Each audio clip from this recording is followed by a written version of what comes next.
Hello दोस्तों। बहुत दिनों से मेरे पास या बहुत सारे ऐसे टीचर्स जो ऑनलाइन अभी सीए के क्लासेस ले रहे हैं, इनके पास स्टूडेंट्स का एक कॉमन सा एक क्वेरी आ रहा है and that is about sir what will happen with our examination. इस कोविड 19 के सिचुएशन में, ये जो पैंडेमिक के सिचुएशन में हम लोगों का एग्जाम पोस्टपोन होगा और होगा, कैंसल होगा, क्या होगा, राइट अब हम सबके पास इतने क्वेरीज आ रहे हैं तो सीधी सी बात है आईसीएआई के पास तो काफी सारे इस तरह के क्वेरीज जा रहे हैं and ICAI has finally come out with some notification. तो आज मैं आपको यही नोटिफिकेशन के बारे में ब्रीफ अप करने जा रहा हूं कि आईसीएआई ने क्या अभी रिसेंटली बात रिलीज किया है। आपके पास 4 दिन है डिसीजन लेने के लिए, 17 तारीख, 18 तारीख, 19 तारीख, 20 तारीख ऑफ जून।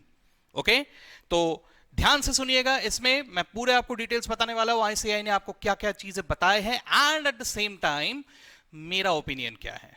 ओके, चलिए तो let's see what is the announcement made by ICAI. So ICAI has basically introduced an opt-out option. ठीक है, देखिए इसे अगर सीधे साधे भाषा में अगर मैं कहूं तो मेरे ख्याल से even ICAI is in a dilemma कि क्या करना चाहिए। हम सभी कहीं ना कहीं एक कंफ्यूजन में है कि पेपर देना चाहिए, नहीं देना चाहिए, क्या होना चाहिए।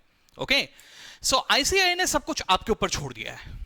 ठीक है, आईसीआई ऐसा कह रहा है कि उनके पास बहुत सारे इस तरह के लेटर्स आ रहे हैं जिसमें लोग ये डिमांड कर रहे हैं कि एग्जाम हो, और ऐसे भी लेटर्स आ रहे हैं जिसमें लोग ऐसा डिमांड कर रहे हैं कि एग्जाम कैंसिल हो जाए। ठीक है, तो आईसीआई ने क्या किया, पूरी तरह से आपके ऊपर छोड़ दिया। तो उन्होंने इंट्रोड्यूस किया एक ऑप्ट आउट ऑप्शन। ठीक है, ऑप्ट आउट का मतलब जिन लोगों ने भी इस बार के एग्जाम के लिए, इस बार के एग्जाम यानी जो कि होने वाला था, बेसिकली हम लोग मई कहते हैं लेकिन जो होने वाला था जुलाई को, जुलाई 29 जो रीसेंट जो डेट अनाउंस हुआ था, तो उस डेट के लिए जिन लोगों ने भी एग्जाम फॉर्म भर दिया था, एग्जाम फीस भर दिया था and they were prepared to give the examination, उन लोगों के पास ऑप्शन है टू ऑप्ट आउट। तो ऑप्शन का मतलब क्या हुआ, 2 रास्ते हैं आपके पास, आप या तो ऑप्ट इन करेंगे या तो ऑप्ट आउट करेंगे। ठीक है, यानी या तो आप जुलाई 29 को पेपर देने जा रहे हैं, this means you have opted in, या फिर आप इस एग्जाम को ना देते हुए नवंबर में अपना एग्जाम देने वाले, this is what is opt out. आप इस बार के पेपर को नहीं देंगे, you will be giving the examination in the next attempt. ठीक है, नाउ द पॉइंट इज कि इसकी वजह से बहुत सारे कंफ्यूजन आ रहे हैं लोगों के मन में। सबसे पहला कंफ्यूजन है sir what about the fees. ठीक है, बाप बड़ा ना भैया, सबसे पहले रुपया, सबसे बड़ा रुपया। ठीक है, तो सबके मन में यही बात आ रहा है कि पैसों का क्या होगा सर, जो हम लोगों ने एग्जामिनेशन फीस भर दिया है उसका क्या। तो डोंट वरी, जो भी एग्जामिनेशन फीस आप लोगों ने भर दिया है for this examination, that will be carried over to the next attempt. ठीक है, जैसे आपने अगर 1,500 रुपए अपना एग्जामिनेशन फीस अभी भर दिया है, देन इन दैट केस आपको अगले अटेम्प्ट में फिर से ये 1,500 रुपए भरने की जरूरत नहीं है। इनफैक्ट इसमें थोड़ा अगर डिटेल में हम जाए तो इंस्टीट्यूट ये क्लेरिफाई कर रहा है कि आपको अगले अटेम्प्ट के लिए सिर्फ जो डिफरेंशियल फीस है वो डिफरेंशियल फीस भरना होगा। Now what do you mean by this differential fees? देखिए राइट नाउ एग्जामिनेशन फीस अगर आपने 1,500 भरा हुआ है, मे बी अगर नेक्स्ट अटेम्प्ट में इंस्टीट्यूट एग्जामिनेशन फीस को इंक्रीज करता है, बढ़ाता है, ठीक है, मान के चलो वो 2,000 रुपए कर देते हैं, then in that case you have to pay only that additional 500 rupees to the institute. ठीक है, अच्छा और भी कुछ हो सकता है, लाइक से फॉर एग्जांपल अगर मान लीजिए आप इस बार एक ग्रुप का फॉर्म भर रहे थे और आपने 1,500 रुपए का एग्जामिनेशन फीस भरा है, लेकिन मान के चलिए अगले एग्जामिनेशन में आप दोनों ग्रुप का फॉर्म भरना चाहते हो, आप दोनों ग्रुप एक साथ देना चाहते हो, अभी मौका मिल गया आपके पास, आपको टाइम मिल गया है, सो आप इसको यूटिलाइज कर रहे हो and you are prepared for both the groups. तो अगर ऐसा हो रहा है देन इन दैट केस, जैसे मान लीजिए दोनों ग्रुप का मिला के 2,700 रुपए फीस है, तो आपके अभी जो आपने 1,500 भर लिए इसके ऊपर के सिर्फ 1,200 रुपए ही आपको इंस्टीट्यूट को भरना होगा। That is what is differential fees, right? तो आपको सिर्फ डिफरेंशियल अमाउंट भरना है, the amount will be utilised in your next examination. ठीक है, दूसरा कंफ्यूजन है अबाउट एग्जम्पशन। ठीक है, बहुत सारे बच्चों के मन में ये कंफ्यूजन है कि सर हम लोगों ने ना पिछली बार पेपर दिया था और हमें एग्जम्पशन मिला था, अब एग्जम्पशन तो 3 ही अटेम्प्ट तक कैरी फॉरवर्ड होते हैं, तो अगर हम यहां ऑप्ट आउट करते हैं तो क्या वो भी उन 3 में काउंट हो जाएगा? ठीक है, तो इसके बारे में भी इंस्टीट्यूट ने क्लैरिफाई किया है that exemption will also be carried forward. कहने का मतलब अगर आप इस अटेम्प्ट को नहीं देना चाहते हो तो इंस्टीट्यूट इसे उन 3 अटेम्प्ट में काउंट नहीं करेगा। ठीक है, तो एज अ रिजल्ट अगर मान के चलिए कि किसी के पास अभी पिछली बार ही उसने एग्जेम्पशन क्लेम किया है किसी सब्जेक्ट में, तो आप इस बार पेपर ना देने पे भी आपको 3 बार इसे कैरी फॉरवर्ड करने का मौका मिलेगा। अगर पिछले के पिछले बार किसी ने एग्जेम्पशन क्लेम किया था तो वो पिछली बार अनफॉर्चुनेटली क्लियर नहीं कर पाए, एक अटेम्प्ट काउंट हो गया, लेकिन ये attempt even if they cancel it तो ये अटेम्प्ट काउंट नहीं होगा, उनको अभी और 2 बार एग्जेम्पशन कैरी फॉरवर्ड करने का मौका मिलेगा। ठीक है, और मान के चलिए कि तीसरा ही अटेम्प्ट है ये, मतलब तीसरा मौका है एग्जेम्पशन को क्लेम करने का। अनफॉर्चुनेटली आप पहले 2 बार क्लेम नहीं कर पाए, तो क्या इस बार इसे ऑप्ट आउट करने पे वो तीसरा अटेम्प्ट हमारा खत्म हो जाएगा? नो, वो तीसरा अटेम्प्ट आपका नवंबर में काउंट किया जाएगा, नॉट दिस टाइम। ठीक है, सो एग्जेम्पशन बेनिफिट बिल्कुल आप क्लेम कर सकते हो, लेकिन इसमें एक चीज और मैं आपको बता दूं कि यहां पर इंस्टीट्यूट ने क्लैरिफाई किया हुआ है कि जुलाई 29 को जो पेपर कंडक्ट होने वाले हैं, अगर आप ऑप्ट इन करते हो तो इसमें भी इंस्टीट्यूट ऐसा कह रहा है कि जो कंटेनमेंट जोन्स है या जो बहुत बुरी तरह से अफेक्टेड एरियाज है, लाइक मुंबई की बात करें अगर आज के डेट में हम, या इवन दिल्ली की बात करें, तो ये बहुत बुरी तरह से अफेक्टेड है, करेक्ट? तो ये जगह पे वो एक बार रिव्यू करेंगे, एक बार देखेंगे on the first week of July. आज के डेट में तो बहुत सारी जगह पे फैल रहा है, जिन जगह पे पहले नहीं फैल रहा था वहां पर भी अभी फैल रहा है। ठीक है, आफ्टर द रिलैक्सेशन मैं तो ऐसा ही देख रहा हूं कि बहुत सारे जगह जहां पे बिल्कुल ठीक था, पहले लॉकडाउन एकदम इनिशियली कोई केसेस नजर नहीं आ रहे थे, वहां पर भी सडन हाइक आ गया है। ठीक है, सो अगर ऐसा कुछ हो रहा है तो गवर्नमेंट इंस्टीट्यूट कह रहा है कि फर्स्ट वीक ऑफ जुलाई में they will be reviewing the situation, और अगर उन्हें ऐसा नजर आया कि किसी एक एरिया में एग्जाम कंडक्ट नहीं किए जा सकते हैं तो वहां उस सेंटर में एग्जाम नहीं होगा। ओके, ये भी हो सकता है कि अगर फर्स्ट वीक ऑफ जुलाई में भगवान ना करे, लेकिन अगर बहुत ही बुरे हाल है, सभी जगह पे बहुत ज्यादा बुरा हाल है, तो even this is possible that they might cancel the examination. ठीक है, अभी इंस्टीट्यूट ये कह रहा है कि हम जुलाई 29 के लिए प्रिपेयर्ड है, हम उस डेट से एग्जामिनेशन बिल्कुल कंडक्ट करेंगे, लेकिन देयर आर चांसेस कि कुछ कुछ सेंटर्स या हो सकता है सभी जगह पर ये एग्जाम कंडक्ट ना हो, डिपेंडिंग अपॉन द सिचुएशन।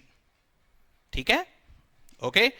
अब इसके अलावा कुछ और भी बातें हैं, लाइक से फॉर एग्जांपल आपके मन में एक बात आ रहा होगा, क्योंकि बहुत सारे जन पढ़ाई के लिए दूसरी जगह पे शिफ्ट होते हैं, ठीक है, हॉस्टल्स में रहते हैं और वहां रह के वो लोग पढ़ाई करते हैं, लेकिन right now they have moved to their house, अब वो अपने घरों में रह रहे हैं। अब उन्होंने मे बी एग्जाम सेंटर कोई और जगह का सिलेक्ट किया था, लेकिन right now they are not willing to travel, या ऐसा भी हो सकता है कि they are right now in a containment zone, या कोई एक डेंजर एरिया में आप हो और आप चाहते हो कि आप पेपर दो, लेकिन किसी और एरिया से दो जहां पे वो सेफ है कंपैरेटिवली। ठीक है, so can you do so? तो यस, अगर आप एग्जामिनेशन सेंटर चेंज करना चाहते हो तो बिल्कुल आप एग्जामिनेशन सेंटर को भी चेंज कर सकते हो, लेकिन इसके लिए आपको 4 दिन दिए गए हैं, please keep that in mind. आप ऑप्ट इन या ऑप्ट आउट करना चाहते हो, as well as if you want to shift the centre, तो आपके पास 4 दिन है। कौन से 4 दिन? 17 जून, 18 जून, 19 जून, 20 जून। ये 4 दिन के अंदर आपको इंस्टीट्यूट के वेबसाइट में, आप जब विजिट करेंगे आपको नजर आ जाएगा, पूरे लिंक वहां पे दिए हुए हैं, तो वहां जाके आपको बताना होगा कि आपने क्या किया, ऑप्ट इन किया, ऑप्ट आउट, एक, और दूसरा if you want to shift your centre, तो आप कौन से सेंटर में जाना चाहते हो, ये भी आपको वहां पे क्लियरली मेंशन करना होगा। ठीक है, तो very major and very important decision to be taken in these 4 days। Okay, अभी थोड़ी देर में मैं आपको अपना ओपिनियन भी बताऊंगा। इसके साथ साथ एक चीज और भी है, जो ओल्ड सिलेबस का आखिरी अटेम्प्ट काउंट किया जा रहा था आईपीसी का, ठीक है, आईपीसी का जो आखिरी अटेम्प्ट होने वाला था अभी, due to this unfortunate situation, इसे आखिरी अटेम्प्ट ना मानते हुए नवंबर एग्जामिनेशन को आखिरी अटेम्प्ट माना जाएगा। सो आईपीसीई के लिए एक और अटेम्प्ट बढ़ गया, ऐसा आप समझ लीजिए। ठीक है, okay, so these were the announcements. अब इसके साथ मैं अगर अपना ओपिनियन आपको बताऊं तो दोस्तों देखो, यहां आपने क्या डिसीजन लेना चाहिए, ये मैं तो ऐसा सोचता हूं कि सिर्फ आप इस डिसीजन में अपने आप के बेसिस पे डिसीजन ना लो, अपने पेरेंट्स को या जो भी आपके गार्जियंस है उनको इन्वॉल्व करके ये डिसीजन कर लो। This is a very very important decision. मेरा अगर आप पर्सनल ओपिनियन इसमें मानोगे तो उसमें ऐसा है कि आप रिस्क को एक बार असेस करो आपके एरिया में, आप देखो कि कितना रिस्क है, क्योंकि ऐसा नहीं कह सकते कि रिलैक्सेशन हो गया तो रिस्क बिल्कुल नहीं है। We can not claim that. ठीक है, और मेरा ऐसा सोचना है कि जब हम एग्जाम देने के लिए जा रहे हैं तो एग्जामिनेशन के वक्त में मुझे मेंटल पीस की जरूरत है, सबसे पहली बात। ठीक है, अब जरा इमेजिन कीजिए, अगर आप पेपर देने गए किसी एक सेंटर पे, आप पेपर देने गए, यानी you have opted in and you are going for the examination.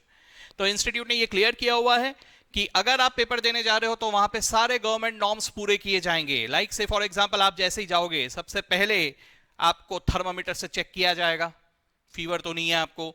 उसके बाद सैनिटाइजेशन, वो सारे प्रोसेस पूरे होंगे। आपको मास्क पहन के अंदर जाना होगा, मास्क पहन के पेपर देना होगा, and at the same time social distancing भी मेंटेन करना होगा, जो बेसिक चीजें हैं। ठीक है, अब जरा सोच के देखिए, बहुत सारे जन मास्क पहन के पहले ही अनकंफर्टेबल फील करते हैं, लेकिन फिर भी ठीक है, चलो मास्क की आदत हो गई। ठीक है, लेकिन जरा सोच के देखिए, आप वहां पे पेपर लिख रहे हैं, ठीक है, कॉस्ट अकाउंटिंग का पेपर चल रहा है, and you are writing the paper, and आप उसमें सोच रहे हैं, एक सम आया है कुछ, वहां पे हम एक फॉर्मूला अप्लाई करके we are about to make the calculations. इतने देर में बाजू में किसी ने छीका। अब क्या होगा? फॉर्मूला गया भाड़ में, हमारा ध्यान, अरे बाप रे, ये छीका, इसको कुछ फैलेगा तो नहीं ना बाबा?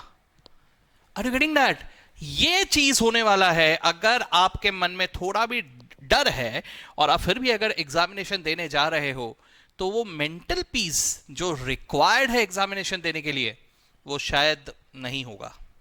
ठीक है, सो एज अ रिजल्ट मेरा ऐसा सोचना है कि अगर आपके मन में थोड़ा सा भी डर है, इवन 1 or 2% डर है आपके मन में, then in that case better opt out. जान है तो जहान है, बेटर ऑप्ट आउट। ठीक है, but if you are absolutely confident, आपके मन में हल्का सा भी डर नहीं है, you are used to this kind of situation, this is okay, no problem, मेरे लिए एग्जामिनेशन ज्यादा इंपॉर्टेंट है सर, दिस इज ओके, और मेरा एरिया उतने बुरी तरह से इफेक्टेड भी नहीं है, उतना रिस्क नहीं है। होंगे कुछ जगह पे रिस्की, लेकिन हमारे एरिया में उतना रिस्क नहीं है। If you are feeling safe, then only you should opt in. लेकिन अगर हल्का सा भी, थोड़ा सा भी मन में अगर आपके डर आ रहा है, बेटर ऑप्ट आउट, ये एग्जाम मत दो। मैं यूजुअली किसी को भी 6 महीने स्किप करने के लिए नहीं कहता, लेकिन यहां पे 6 महीने वाली बात नहीं है, वैसे भी जुलाई आ गया था। ठीक है, तो अगस्त, सितंबर, अक्टूबर, नवंबर देखने जाओ तो 2 महीने तो वैसे भी एक्सपायर हो गए थे, 4 महीने की बात है। ठीक है, इनफैक्ट अगर आप मुझसे पूछेंगे तो मुझे तो ऐसा चांसेस लग रहा है कि नवंबर का एग्जाम भी टाइमली कंडक्ट नहीं होगा, ऐसा मुझे लग रहा है। That is my personal opinion. शायद नवंबर का एग्जाम भी पोस्टपोन होगा, दिसंबर जनवरी जा सकता है, वो बिल्कुल पॉसिबल है ये। ठीक है, तो व्हाटएवर, ये मेरा पर्सनल ओपिनियन है कि अगर आपके मन में हल्का सा भी डर है तो इस एग्जाम को ऑप्ट आउट कर दिया जाए। क्या आपके पास प्रोसीजर्स है? आपको आईसीआई की वेबसाइट में जाना होगा, वहां पे जाके आपको फॉर्म भरना होगा और वहां पे आपको लिखना होगा वेदर यू आर ऑप्टिंग इन और ऑप्टिंग आउट। ठीक है, सो होपफुली इस वीडियो में मैंने जो भी कहा आपको वो आपके काम में आया। Okay, take a decision wisely. आप अपने पेरेंट्स के साथ डिस्कस कीजिए, बड़े भाई बहनों के साथ डिस्कस कीजिए, या किसी भी गार्जियन के साथ डिस्कस कीजिए, and if you need my help definitely you can call me up. Okay, good bye.